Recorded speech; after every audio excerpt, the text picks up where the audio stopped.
On Friday, January 10th in Atlantic City, boxing history was made.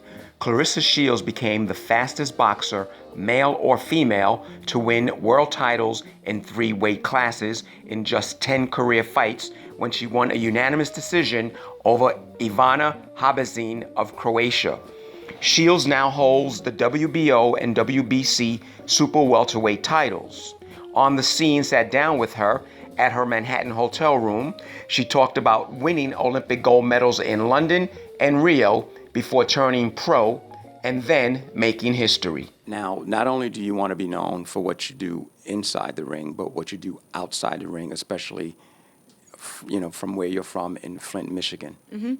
Yeah, so I do a lot for Flint. One thing I do that everybody feels so special is that I wear my hair blue every fight, and that's just to let everybody know, like, it's still a water crisis going on in Flint, Michigan.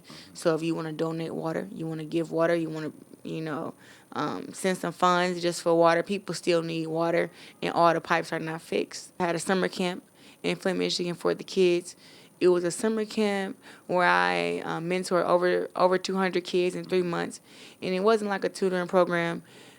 It held tutoring, but it was more about teaching kids how to deal with their emotions and how to release stress and pain.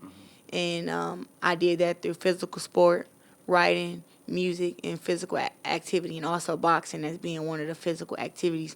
Even kids who had a problem with reading and writing sentences, like they're having a better time in school. So I'm happy that I could play that part in their life while they're so young. So when they get older, they can say, like, I remember the day when my life changed. It was because I was in the Claressa Shields program, and she showed me how to box, and was that changing moment for me. So I'm happy that I can be that changing moment for them. I want to take you back to your very first gold medal in London.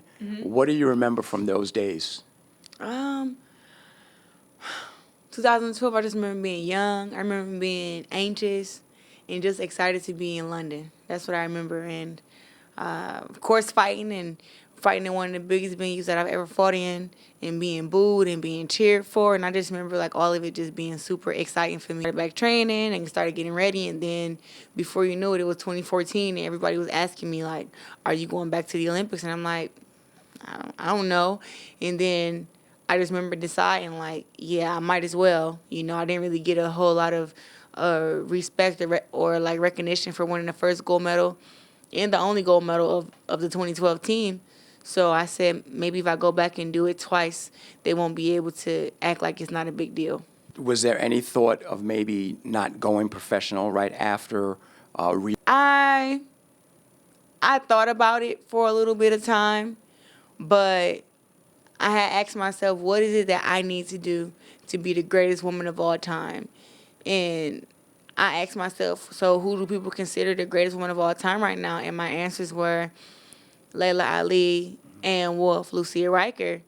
And then I asked myself, what did they do? They didn't go to the Olympics, and they didn't really fight amateur. They fought professional, and they won world titles. So I said, in order for me to be on that list and to become number one on that list. Talk to me about the very first belt that you won. You won it at 168 pounds. What was that like for you? The belt I won at 168 was against a very tough opponent, Nikki Adler. She was the WBC champ, and I just remember she had been reigning for about 6-7 years. Her record was 17-0 with 9 knockouts, and I just remember, like, she said she didn't even watch film of me. She didn't care to, and that she was basically going to get in the ring, beat me, and just go back home, and it was going to be, like, easy because I only had 2 fights. And we got in the ring, and I ended up TKOing her in the 5th round. And I just remember a lot of fighters taking me super serious and knowing that something new was changing in women's boxing. And everything I said that I could do, I started doing. Even while I was winning the titles, I'm knocking out world champions. And then I started setting new goals, and just, like, instead of having 1 belt, I wanted 2. And instead of having 2 belts, I wanted to become undisputed. So I started setting little small goals, and now I'm a 3-division world champ right now.